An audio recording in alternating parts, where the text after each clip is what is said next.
siglos de los siglos vivirá. Ha demostrado que Él es fiel y verdadero, y por los siglos de los siglos vivirá. Entonaremos alabanzas al que vive y le daremos la mejor adoración. Nos postraremos, cantaremos, danzaremos, haremos todo en honor a nuestro Dios. Entonaremos alabanzas al que vive y le daremos la mejor adoración. Nos postraremos, cantaremos, danzaremos, haremos todo en honor a nuestro Dios. Haremos todo en honor a nuestro Dios.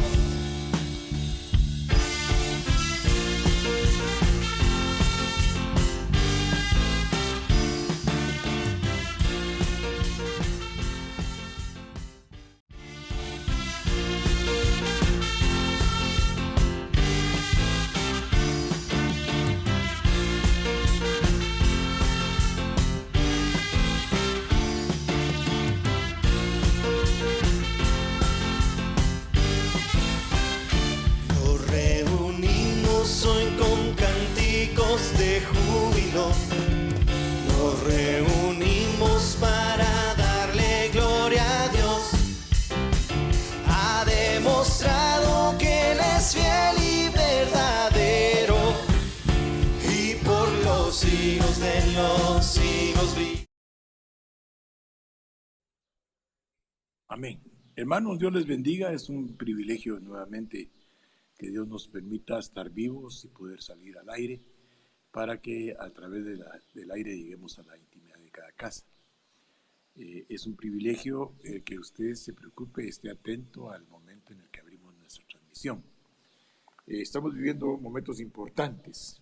Esto de la mitigación, lo que pretende, lo voy a explicar porque, pues si ya todos lo saben, pues voy a redundar en su conocimiento, pero si alguien no lo sabe, pues va a ingresar a su conocimiento la postura actual que se está dando.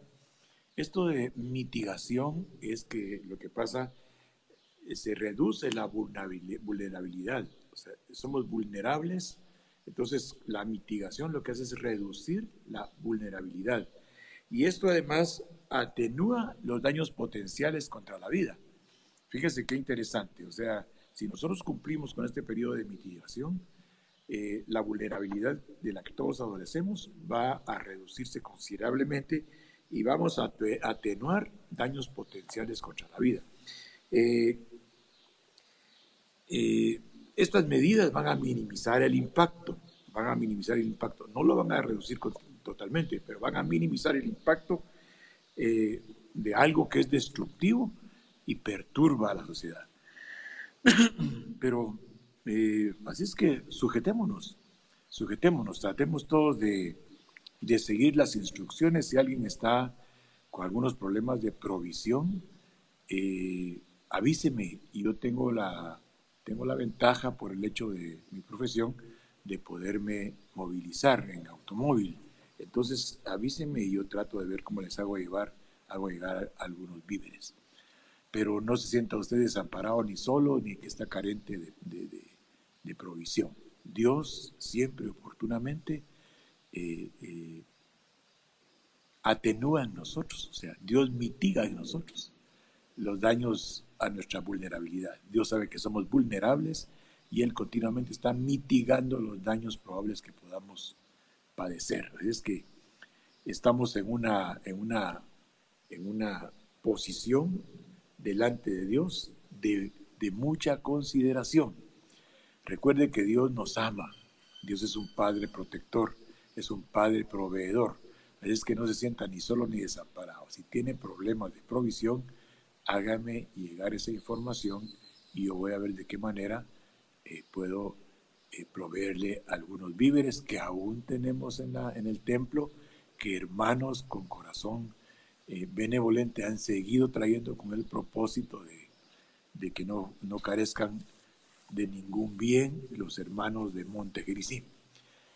Muy bien, oremos al Señor y vamos a continuar con Mateo 13:36. Si quien inclina su rostro, yo creo que yo cuando hablaban de mitigación, pensaba yo, Dios siempre ha tenido medidas de mitigación para nosotros.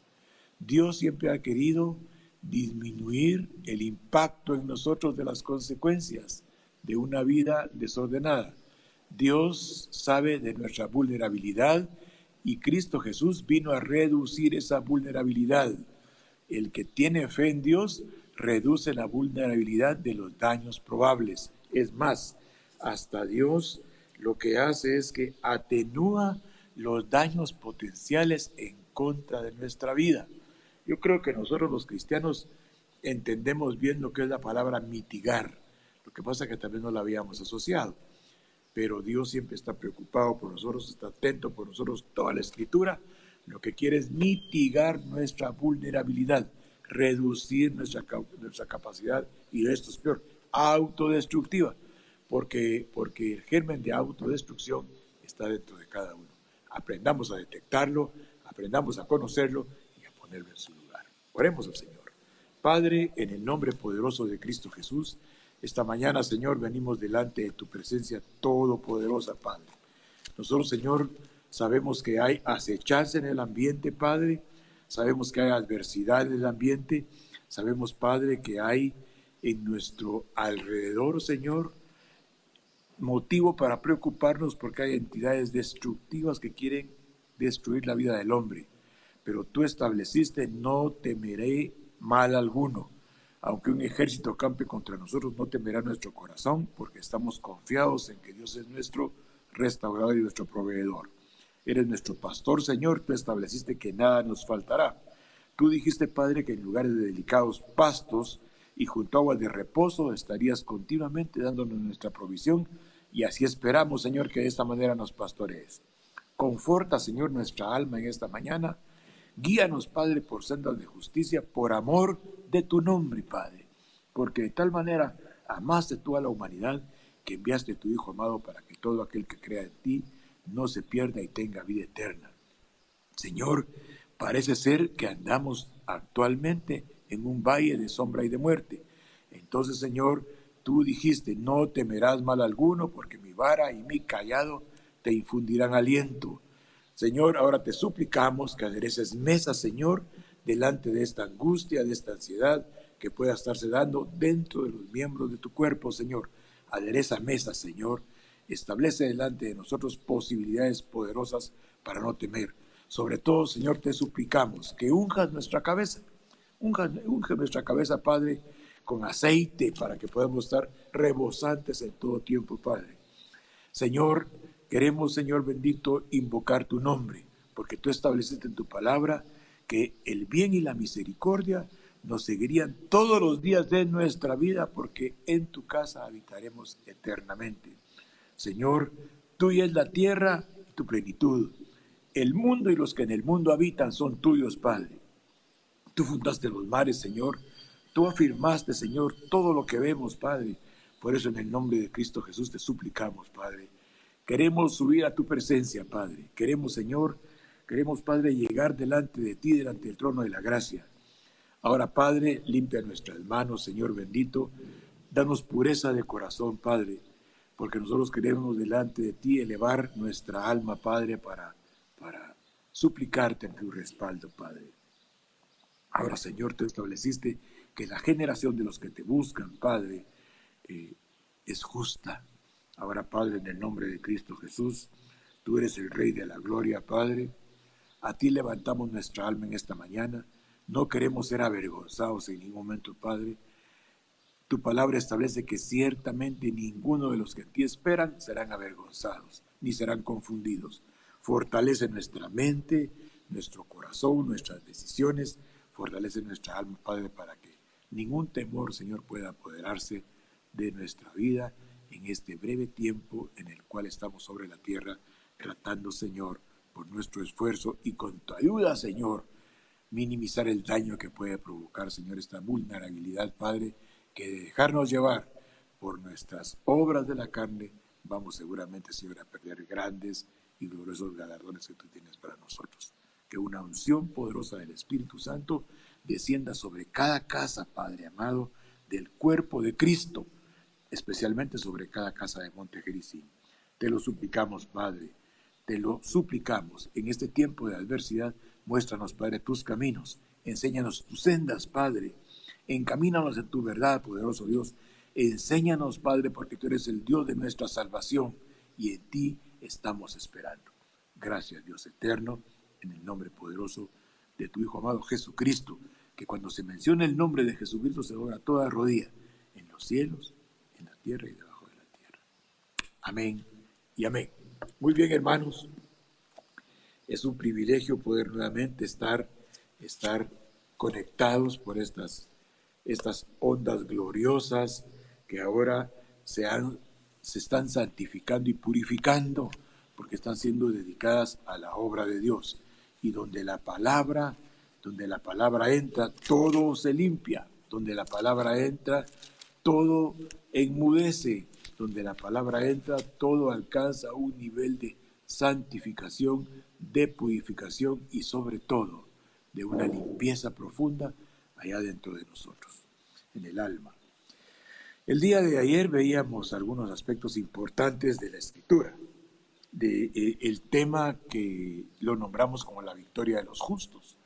Y entonces explicamos algunos textos que están en el capítulo 13 de Mateo, del 24 al 30, y ahora vamos a entrar a la explicación de la parábola del trigo y la cizaña. Recuerde usted que la parábola del trigo y la cizaña inicialmente, del capítulo 13 de Mateo, del verso 24 al 30, se le explica a toda la gente que estaba escuchando a Jesús. Pero cuando vemos en Mateo 13, verso 36, entran a la intimidad de la casa. O sea, se le va a enseñar la parábola a solicitud de los discípulos. Ellos escucharon, pero no entendieron. Por eso piden explicación. Es muy común que inicialmente cuando oímos algo no lo entendemos. Por eso los discípulos, que dijimos que también tenían una calidad de nazareo. Nazareo era alguien que era dedicado a la obra de Dios. El signo visible de un nazareo no solo era su conducta, sino que también era que el cabello de su cabeza no era cortado ni se pasaba sobre él navaja. O sea, el pelo largo era la muestra física delante de las personas que él estaba dedicado a las cosas de Dios. Se llamaban nazareos.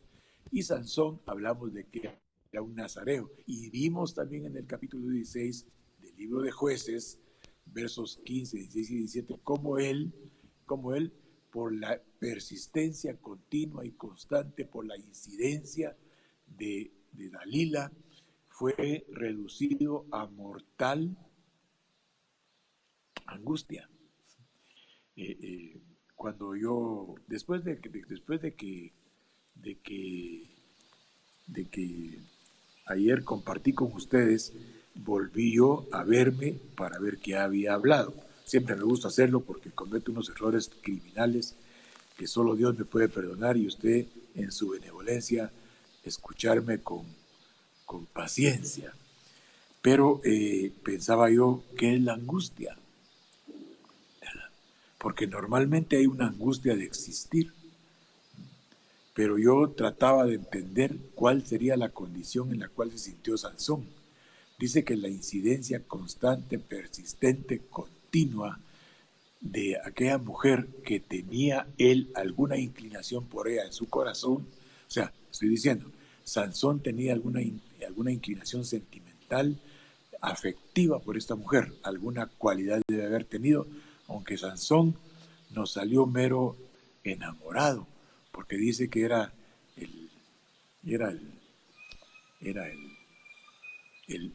hombre del momento en todos los bares, dice, de la época. Fíjese, hermano, en todas las cantinas de los lugares, o sea, Él tenía como un defecto de su alma prostituirse. Y esto lo había llevado a pesar de que Dios lo utilizaba. Esto también deja otro mensaje.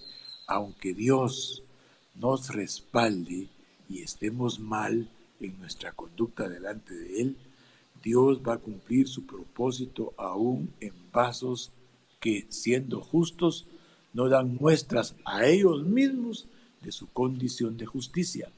Por eso nadie tiene que sentirse bien totalmente delante de Dios. Continuamente tenemos que estar sometiéndonos a un arrepentimiento continuo. Mire, Sansón era utilizado por Dios a pesar de su condición de descontrol que él tenía en su vida personal. Lo que pasa que el nazareato, el tener el cabello largo, era la evidencia franca de Dios que él estaba consagrado a él. Nosotros tenemos como nazarenos, perdone la palabra, la sangre de Cristo en nosotros que nos distingue delante de las potestades, y aunque las personas muchas veces se muevan en situaciones de pecado, la sangre de Cristo las mira en las tinieblas. Ahora el demonio lo mira, el diablo lo mira, que Dios lo reprenda y no le provocará a usted ningún mal. Acuérdense de 1 Juan 5:18, que dice que a los engendrados de Dios el maligno no los toca, pero que no los toque el maligno no es garantía de que estamos agradando a Dios. Es importante que veamos esto. Y cuando yo veía cómo Sansón había sido reducido a mortal angustia, ahí en Jueces 16:16, pensaba yo, muchas veces por el respaldo que tenemos de Dios y la provisión que tenemos de Dios, porque el Salmo 23 hace vida y nosotros continuamente creemos que estamos actuando bien. Tenemos que ser muy meticulosos y tenemos que vivir todo el tiempo como cristianos en periodos de mitigación. Tenemos que en todo tiempo nosotros darnos cuenta de nuestra vulnerabilidad y con el arrepentimiento reducir la vulnerabilidad y con la conversión reducir las probabilidades de muerte que tenemos si seguimos en los caminos de pecado. Además, tenemos que atenuar los daños potenciales que se pueden dar si le damos espacio nosotros a el ejercicio de las obras de la carne. Y mire, hermano, este periodo de mitigación es importante espiritualmente para nosotros. Nos sujetamos a lo que dijo el presidente Alejandro Yamatei Falla, nos aferramos a eso, somos sujetos, pero también como ministro de la palabra le digo a usted, tiene que atenuar los daños que puede provocar si se ejerciten las obras de la carne. Lo trágico es que se va a ver nada más al final. Así es que esa vulnerabilidad, para atenuarla, la única alternativa que tenemos es que cuando la Escritura abre el entendimiento, entonces vamos a mitiguemos espiritualmente, mitiguemos desde el punto de vista espiritual las probabilidades que tenemos de perder todos los beneficios y los galardones que Dios quiere darnos. Muy bien.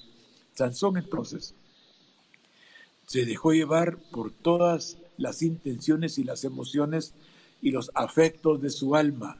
O sea, las obras de la carne en Sansón lo dejaron entrar en una situación de angustia, de una angustia terrible, de una ansiedad terrible que le permitió ceder ante las sugerencias de alguien que lo que quería era con sutileza robarle todo lo que Dios le estaba dando.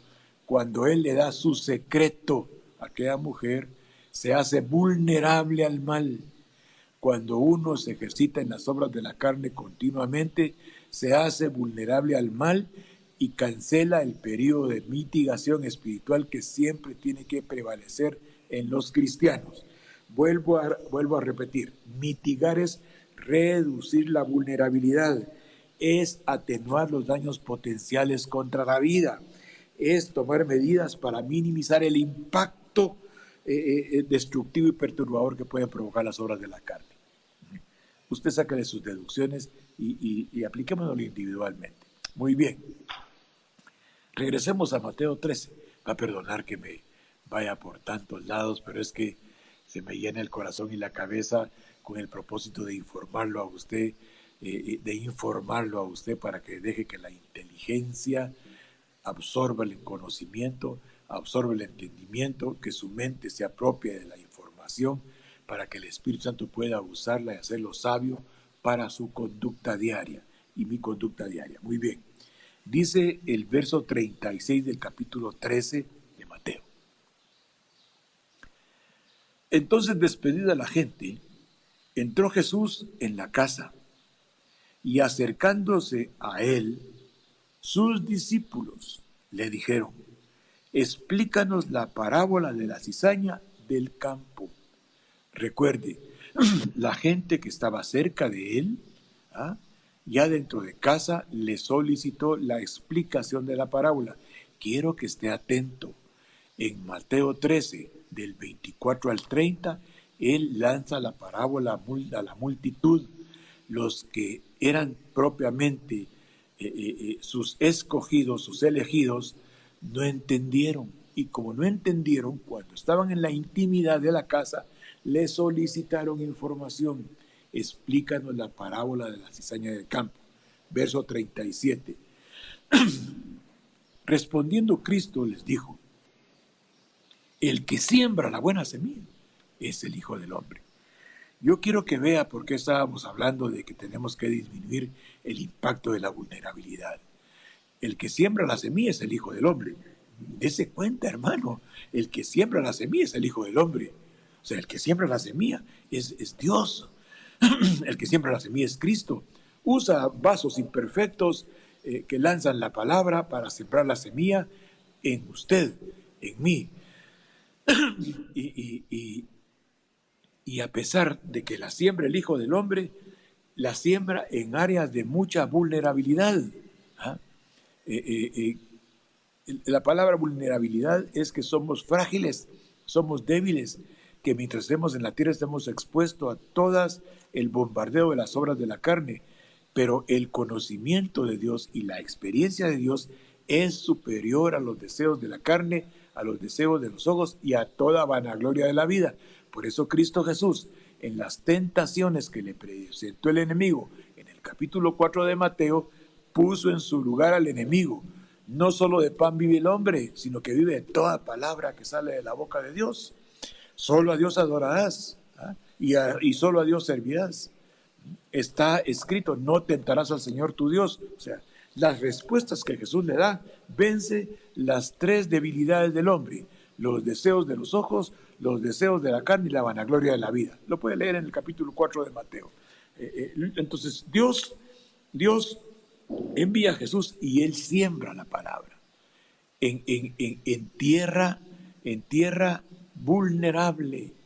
Por eso es que las predicaciones y las instrucciones y las enseñanzas lo que pretenden es, como dice en el capítulo 4 de Efesios, reducir en nosotros que seamos fluctuantes ante cualquier viento de doctrina. Por eso Dios envió ministros que Él levantó, apóstoles, profetas, evangelistas, pastores y maestros, para equipar, para instruir a todos aquellos que han sido llamados. Miren, hermanos, Dios bien podría, alguien recibe a Cristo y llenarlo del Espíritu Santo completamente, y que de ahora en adelante ubica las obras de la carne, ubica las obras de la vanagloria de la vida, los deseos de los ojos, los ubica en su lugar. Pero tiene que haber una disposición de libertad en nosotros. Por eso en el capítulo 8 del Evangelio de Juan, en el verso 31 dice: y conoceréis a Cristo. O sea, Cristo es la verdad, ¿verdad? Y conoceréis la verdad, y la verdad os libertará de la dependencia que tenemos del mundo. Cuando hay dependencia del mundo, o sea, las circunstancias del mundo, los textos que están, por ejemplo, en Mateo 23, hoy cuando orábamos, invocábamos Mateo 23, invocábamos el Salmo 23, el Salmo 24 y el Salmo 25. Espigamos ahí unos textos y agarramos la palabra de vida eterna y la presentamos delante de Dios, y nosotros subimos en la palabra. Cuando nosotros decimos, Dios es nuestro pastor, nada nos falta, somos nosotros subiendo delante de Dios. Señor, aquí venimos, tú eres nuestro pastor, entonces nada nos falta porque tú lo prometiste. Dice que en indicados pastos, en aguas de reposo nos pastorearás, que por amor de tu nombre, o sea, por sendas de justicia nos llevarás, Señor. Cuando nosotros oramos, estamos subiendo en la oración, que es la palabra, tiene un cuerpo espiritual, porque es espíritu y es vida. Cuando usted invoca la palabra para orar, sube delante de Dios. Entonces, eso lo ayuda a atenuar su vulnerabilidad. Eso lo ayuda a usted a que todos los daños potenciales que le pueda provocar los deseos de la carne sean minimizados. Ayer hablábamos podemos decir entonces que son medidas para minimizar el poder de la concupiscencia. Ayer hablábamos de la concupiscencia. Algunos hermanos me llamaron para preguntarme que por qué no explicaba más sobre la concupiscencia. Porque pues yo entiendo que lo hemos hablado muchas veces en la congregación, lo hemos hablado bastantes veces. Dijimos que la concupiscencia es el área en el alma que todos tenemos que nos inclina a hacer el mal. Tenemos una inclinación normal, natural, interior para hacer el mal. Cuando Dios pone en nosotros al Espíritu Santo y nos da la alternativa de la palabra para vivirla, Él quiere minimizar nuestra vulnerabilidad. Él quiere potencializar en nosotros la espiritualidad que Él nos da para poner todas las obras de la carne en su justo lugar. Las obras de la carne siempre van a estar ahí, vigentes, esperando que usted se descuide. Cuando decimos que el diablo, cuando dice el apóstol Pedro, que el diablo anda como león rugiente viendo a quién devorar, no es que va a sentir usted una mordida en alguna parte del cuerpo. Es el área de concupiscencia, la inclinación que tenemos nosotros todos ahí adentro. Voy a repetir los versos para que usted me ubique. Dice Santiago 1, 13 y 14. Cuando alguien es tentado, no diga que Dios lo tienta, porque Dios ni tienta ni puede ser tentado, sino que cada uno es tentado cuando de su propia concupiscencia, o sea, inclinación para hacer el mal. La concupiscencia es la inclinación que todos tenemos para hacer el mal. Todos la tenemos. Aquella nena chiquita, bonita, de 15, 14, 13, 12 años, tiene una inclinación para hacer el mal. Aquel niño de 7, 8, 9 años tiene una inclinación para hacer lo indebido. Todos tenemos esa inclinación. Esa es nuestra área vulnerable. Todos tenemos áreas de vulnerabilidad, pero está dentro de nosotros. Es cierto, sigue diciendo, cuando alguien es atraído, o sea, cuando se presenta algo afuera que no nos conviene porque desagrada a Dios, la concupiscencia toma el control y el gobierno del alma. Es ahí donde tiene que entrar el momento de mitigación. El sujetarnos a la Escritura es un momento de mitigación, porque va a reducir nuestra vulnerabilidad y, lo que es más, va a atenuar los daños potenciales contra la vida espiritual que puede provocar esa inclinación concupiscente que yo tengo. Quiero contarle algo. Cuando en el capítulo 4 el Señor Jesús es tentado, el enemigo sabía que este personaje, como humano, tenía debilidades propias de los humanos. Y las sugerencias que le presenta, se las presenta en 3 áreas bien poderosas. Primero, placer, poder y tener. Placer, comer. Poder, tener propiedades, tener cosas mundanas, tener cosas terrenas. Placer, si eres hijo de Dios, que estas piedras se conviertan en pan, porque debes de tener hambre, 40 días de no comer. Placer. Poder. Si tú te postras delante de mí, le dijo el enemigo, todo esto que te muestro, le mostró las riquezas del mundo, yo te las daré. Poder. Y tener.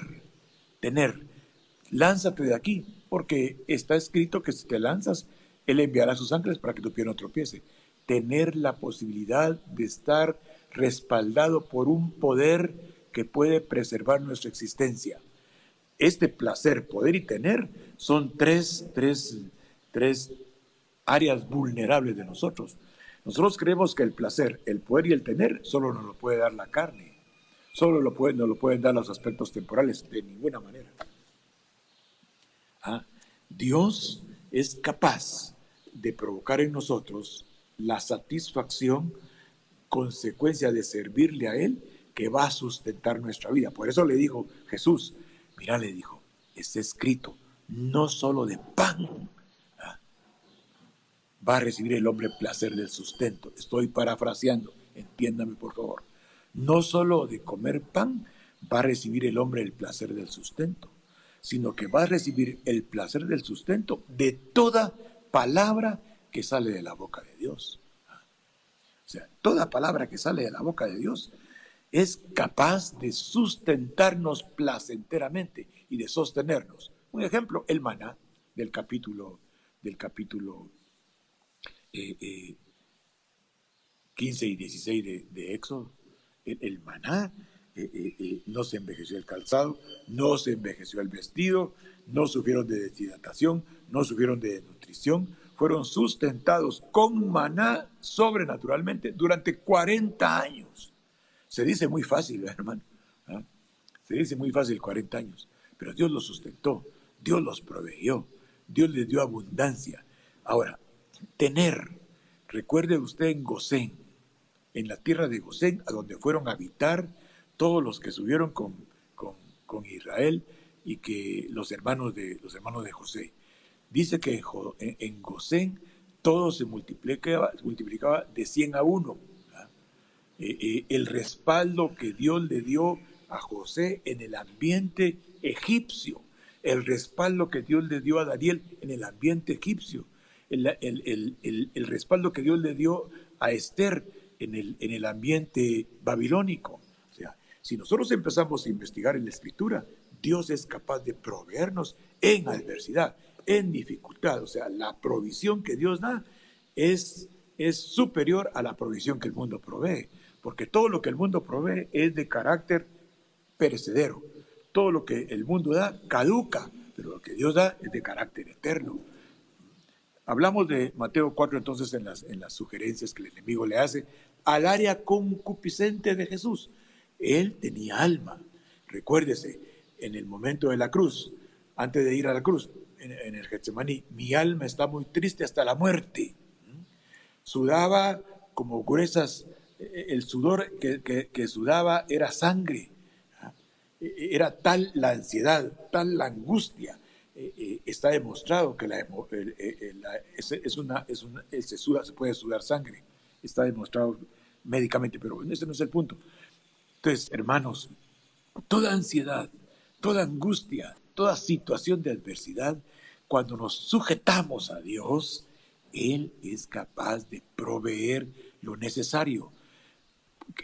Dicho sea de paso, Sansón siempre salió bien librado, pero cuando perdió su comunión con Dios, a través del signo físico del Nazareto, quitándose el pelo, cuando Dalila le quita el pelo, él perdió todo respaldo de Dios. Cuando el hombre contrista al Espíritu Santo, pierde totalmente la posibilidad del respaldo de Dios. Unged mi cabeza, mi mesa está rebosando. Si no hay unción, no hay rebosamiento, quiere decir, no hay abundancia, no hay gran provisión, no hay gran sustento en todo el sentido de la palabra. Provisión de palabra, provisión de argumentos espirituales en contra de las situaciones que el mundo presenta.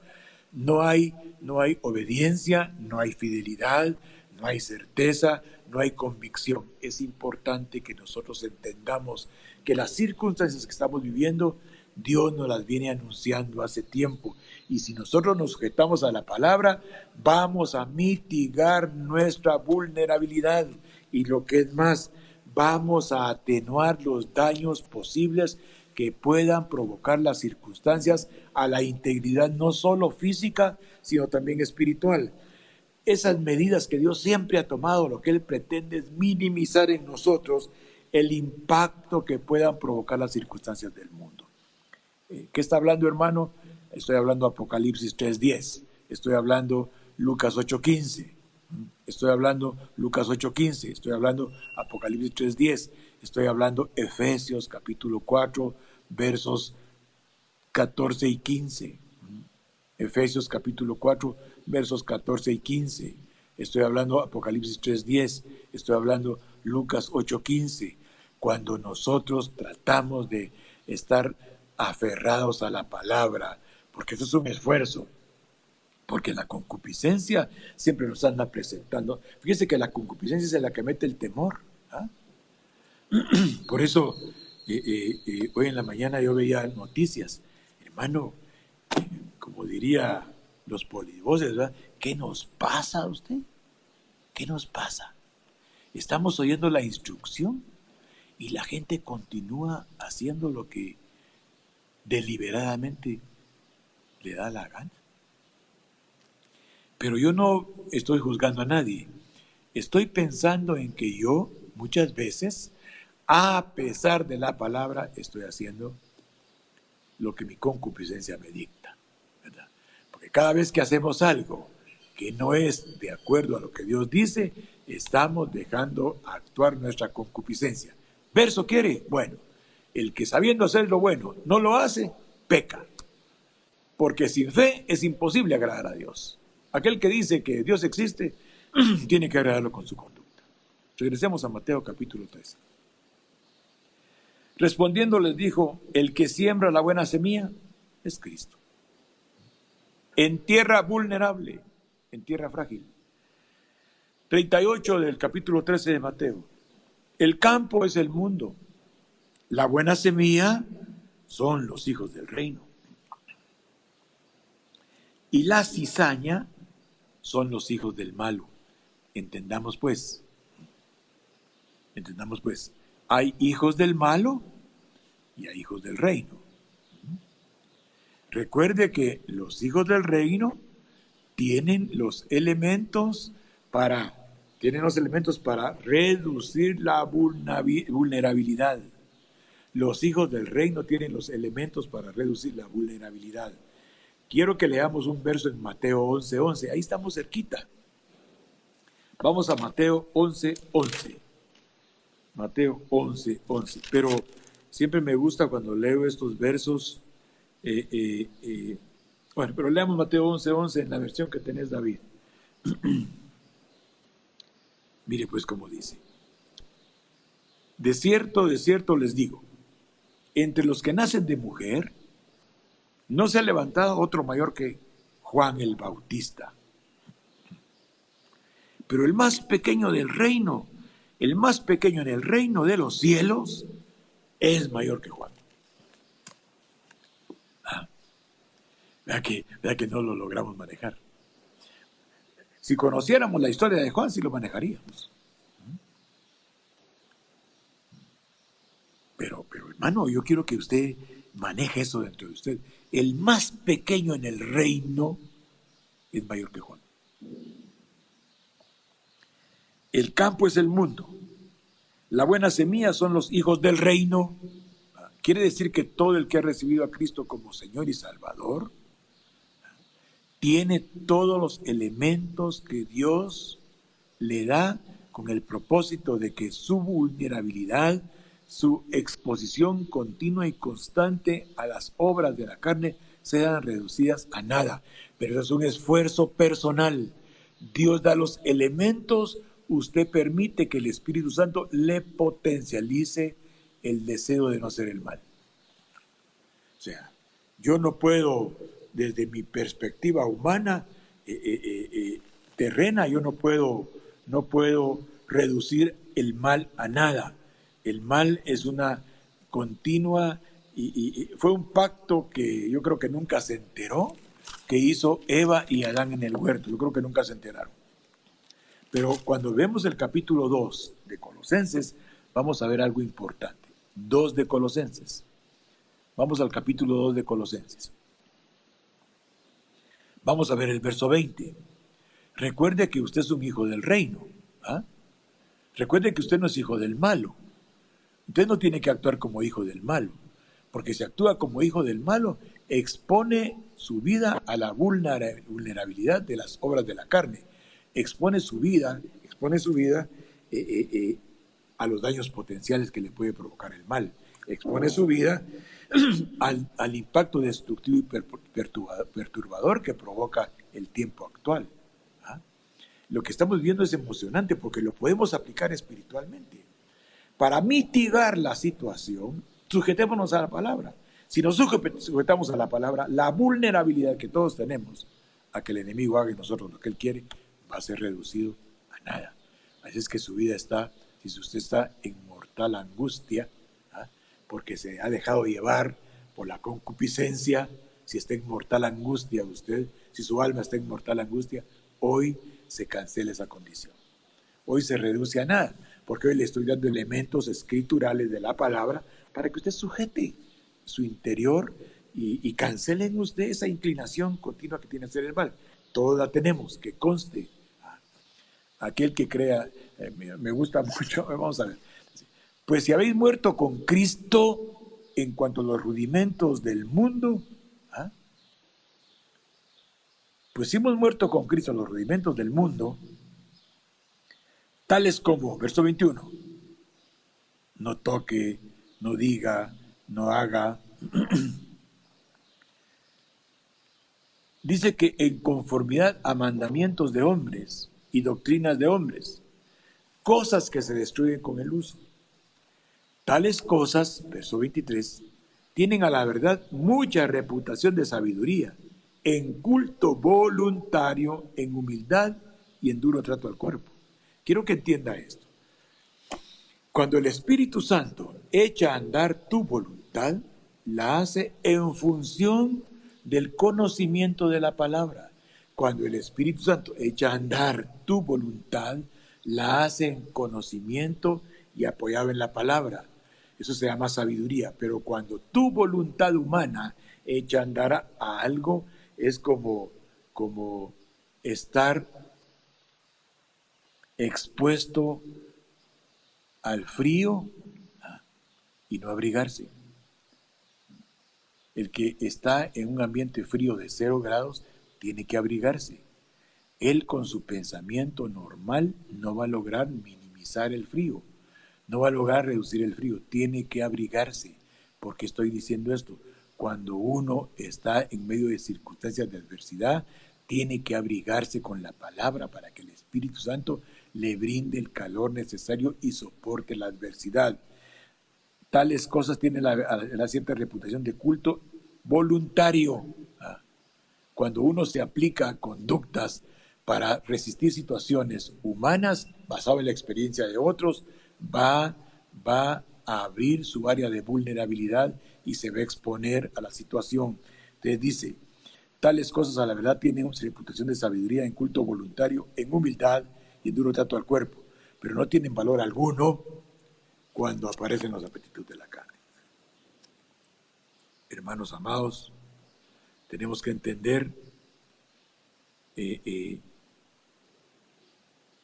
estamos viviendo tiempos de dificultad, tiempos de adversidad. Pero nosotros tenemos quien nos respalde. Nosotros tenemos quien esté por nosotros. Nosotros, mire, una cosa es decirlo y otra es experimentarlo. Pero si logramos experimentarlo, que Dios está por nosotros, se cumple la palabra. Si Dios es por nosotros, ¿quién contra nosotros? Pero para esto hay que permitir y rogarle a Dios que la palabra en nosotros cobre vida. El que vivifica la palabra en nosotros es el Espíritu Santo. El Dios Espíritu Santo vivifica la palabra en nosotros. Recuerde que el que sembró la buena semilla es el Hijo del Hombre. Recuerde que la semilla son los hijos del reino. Recuerde que las cizañas son los hijos del malo. Es importante que lo entendamos. Estamos viviendo en un ambiente de decisiones.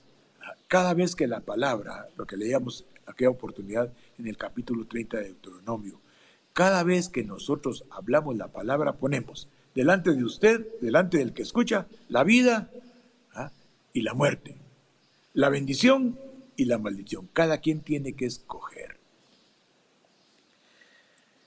El enemigo que sembró la semilla de cizaña es el diablo. Mire lo que dice el verso 39 del capítulo 13 de Mateo. El que sembró, el que sembró, el que sembró la cizaña es el diablo. El enemigo que la sembró es el diablo. La siega es el fin del siglo y los segadores son los ángeles. Ayer recibía yo una pregunta de hermano José. ¿Son ángeles literales los que va a enviar el Señor a la siega? Mire, la siega ya empezó hace tiempo. Y en el capítulo 1 de Apocalipsis, Dios le dice, narra el apóstol Juan, estando yo en el Espíritu, dice, estando yo en el Espíritu. Estando en el Espíritu le habló el primero y el postrero. Le habló el Aleph y el Tab. Le habló el Alfa y el Omega, o sea, principio y fin. Alfa y Omega es en griego y Aleph Tab es en hebreo, principio y fin es en español. Él le habló y él escuchó y le dijo, le vas a llevar a las 7 iglesias, Éfeso, Esmirna, Pérgamo, Tiatira, Sardis, Filadelfia y la Odisea, el siguiente mensaje. Entonces, le habla al ángel cuando cada iglesia recibe el mensaje, dice, habló, quiere que lo veamos para poner el ejemplo, para que el ejemplo quede. Escribe al ángel de la iglesia, dice el Señor, el enemigo que la sembró, dice el verso 39 del capítulo 13, el enemigo que la sembró es el diablo, la siega es el fin del siglo y los segadores son los ángeles. Cuando aparezca el Hijo del Hombre, los hijos de Dios van a estar exentos de ese periodo de prueba, porque estos ángeles son los que dice, escribe al ángel de la iglesia en Éfeso, escribe al ángel de la iglesia en Esmirna, escribe al ángel de la iglesia en Pérgamo, escribe al ángel de la iglesia en Tiatira, escribe al ángel de la iglesia en Sardis, escribe al ángel de la iglesia en Filadelfia, escribe al ángel de la iglesia en la Odisea. Y cada iglesia está tipificando obras de la carne, o sea, obras permisivas que Dios quiere decirle a estas iglesias que representan al cuerpo de Cristo, representan a las congregaciones y representan a cada miembro de las congregaciones. Las iglesias tienen una connotación histórica, en la historia. Y qué emocionante la historia de las 7 iglesias. Cada iglesia tiene una historia emocionante, pero también tiene una connotación al cuerpo de Cristo, desde el punto de vista espiritual escatológico. También tiene una connotación a las congregaciones desde el punto de vista espiritual escatológico. Y también tiene una connotación individualmente escatológico. ¿Qué estoy diciendo? Que la siega, o sea, la limpieza, la cosecha, ya empezó. Dios, cuando está hablando en las 7 iglesias, tiene la iglesia que apercibirse de conductas. Yo tengo que apercibirme de conductas de las 7 iglesias. ¿En qué estoy permitiendo yo ahí? ¿Será que estoy como Pérgamo haciendo asociaciones ilícitas? ¿Será que estoy como Tiatira permitiendo que Jezabel gobierne y domine? ¿Será que estoy como la iglesia de Pérgamo permitiendo los nicolaitas? ¿Será que estoy permitiendo que profetas como Balaam orienten mi vida espiritual? O sea, hermanos, yo quiero, Dios mío, que me esté explicando. Los ángeles están cegando hoy conductas.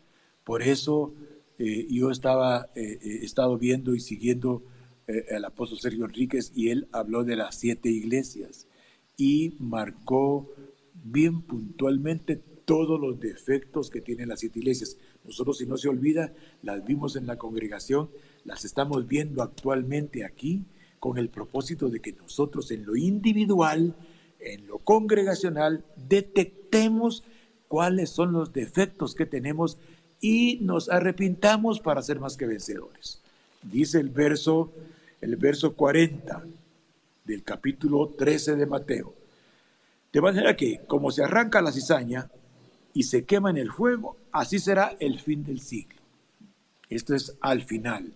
Pero los segadores por eso le habla al ángel de la iglesia. Y cada iglesia, de las 7 iglesias, tienen defectos en el alma que nosotros estamos también adoleciendo. Arrepintámonos de esas conductas. A veces la gente cree que, y lo ve muy históricamente, ve las 7 iglesias muy históricamente, veámoslas escatológicamente. ¿Qué quiere decir escatológicamente? Viendo que el fin está pronto, que el fin se aproxima y que hay conductas en nosotros que están colindando y asociándose con la cizaña. Enviará el Hijo del Hombre a sus ángeles y entonces recogerá a todos los que hacen el mal, a los que sirven de tropiezo y a los que honran la iniquidad, pero ya van a estar apartados, porque usted después de la instrucción bíblica toma una postura, toma una acción, toma una conducta. Si no es así, pídale al Espíritu Santo que así suceda. Y van a ir a un horno, dice, todas las cosas malas, todas las cosas negativas que hacen iniquidad, todo lo que desagrada a Dios. Entonces los justos, dice, resplandecerán como la luz del firmamento. Entonces los justos resplandecerán como el sol en el reino de su Padre. Es lo que dice también Daniel. Los que enseñan a multitudes resplandecerán como las estrellas en el firmamento. Hermanos, yo sé que fue un bombardeo de información, lo entiendo perfectamente, pero trate usted de entender lo que yo quise transmitirle en el nombre de Cristo Jesús y suplícale al Espíritu Santo que todo lo que escuchó entre a su inteligencia para que Dios le dé sabiduría para poderlo aplicar a la vida diaria. Que Dios en su infinita misericordia nos enseñe que este periodo de mitigación en contra del COVID-19 ya lo tenemos los cristianos. Tenemos que vivir en todo tiempo los cristianos periodos de mitigación para reducir nuestra vulnerabilidad. Tenemos nosotros los cristianos que atenuar el daño que nos pueden provocar las obras de la carne y lo que es más, tenemos que tomar medidas para minimizar la destrucción y la perturbación que trae el estar lejos de lo que Dios pide de nuestras vidas. Señor le bendiga y le guarde, Señor le multiplique su presencia y esperamos que el día domingo estemos nuevamente reunidos y glorifiquemos y honremos el nombre de Dios. Que Dios le guarde, que Dios le bendiga, que Dios le bendiga con salud, con prosperidad, con paz, con provisión abundante de la interpretación de la palabra, con paciencia, con benignidad y sobre todo que lo llene de mansedumbre para poder entender que todo lo podemos en Cristo que nos da el poder. Amén y amén.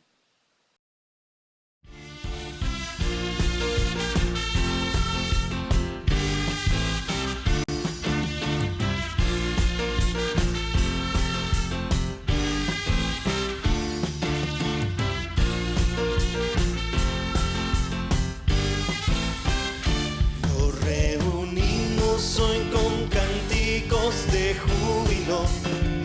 Nos reunimos para darle gloria a Dios. Ha demostrado que Él es fiel y verdadero, y por los siglos de los siglos